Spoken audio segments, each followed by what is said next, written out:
of the CBO score, showing the bill much more expensive, and record high inflation after 40 years, I think will give Senator Manchin great pause. And what I would ask him to do, if you believe we should pause, count me in, Joe, with sitting down with you and others to find a way to lower inflation, deal with the supply chain, and maybe come up with a new bipartisan bill to address some of the needs of the American people that we actually can pay for. Senator, Democrats are already...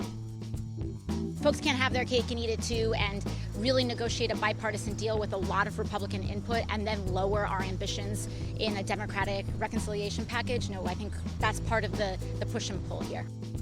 More than 169 million payments have been sent out in the third round of stimulus checks. But groups are continuing to push for a fourth round as inflation continues to bite. Do you support the fourth round of stimulus checks, folks? Tell me in the comments below. And do you think that President Biden should approve the fourth stimulus checks this year? I want to know your thoughts on this. Now, earlier this fall, everybody, the Senior Citizens League, a nonpartisan advocacy group, started a pressure campaign to push Congress to send those receiving Social Security stimulus money. In a letter to leaders of Congress, the chairmen called for a one-off $1,400 stimulus check and a stimulus payment for seniors. Now the chairman urged members to send a special stimulus check to those receiving Social Security benefits.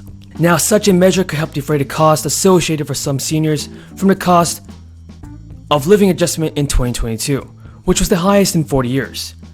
Now this is an all-in reaction to the highest levels of inflation that the American economy is dealing with. Prices across the country are reaching record highs, and for those on a fixed income like Social Security, they're seeing rapid decreases in their purchasing power. The Bureau of Labor Statistics has also reported that since October 2020, consumers are paying on average 6.2% more across the market. Prices for food are up about 5.3%, while energy costs are up more than 30%. The campaign began before the announcement of the 5.9% cost of living adjustment. But still, the organization has continued arguing that it is not enough.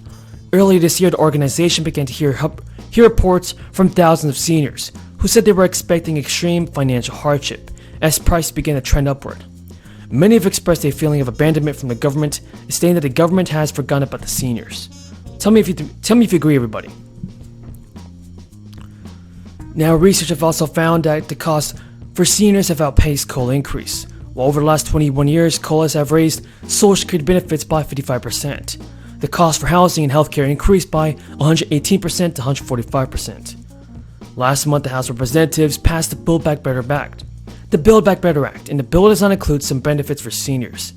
This includes the expansion of Medicare to include hearing services and provisions that will grant the government power to negotiate and limited amount prescription prices with pharmaceutical companies each year.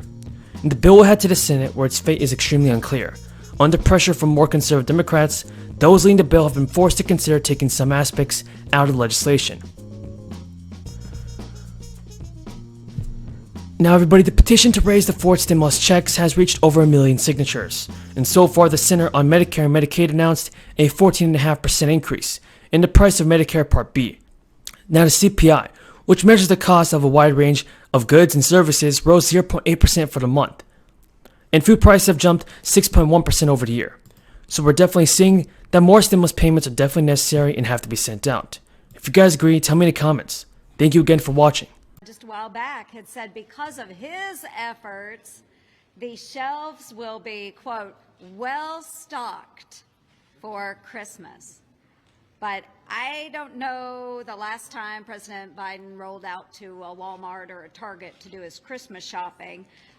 If he did, he would find out that a lot of things that people are looking for Christmas, they're unavailable, they're on back order, or if you've ordered them, they're late on delivery because we don't have enough delivery folks, or the price of those items have just gone up significantly. All of this is because of the problems in our logistics chain, supply chain issues, inflation issues. And all of this is because of Biden's policies and what the Democrats have been pushing over the course of the past year. So things are not going to get better if they continue pushing this reckless tax and spend bill, because inflation is going to continue. We're still going to have labor shortages.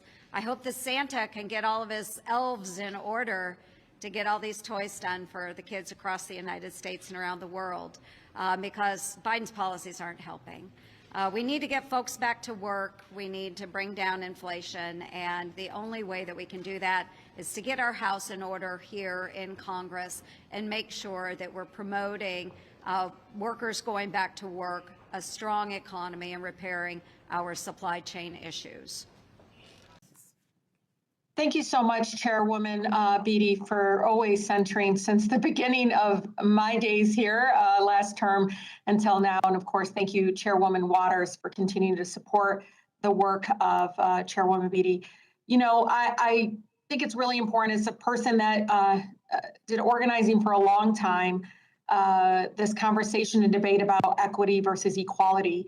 You know, something I learned very on, Chairwoman, and for the panelists and my colleagues, is that, you know, equality is giving everybody the same pair of shoes. Just give everybody a pair of shoes.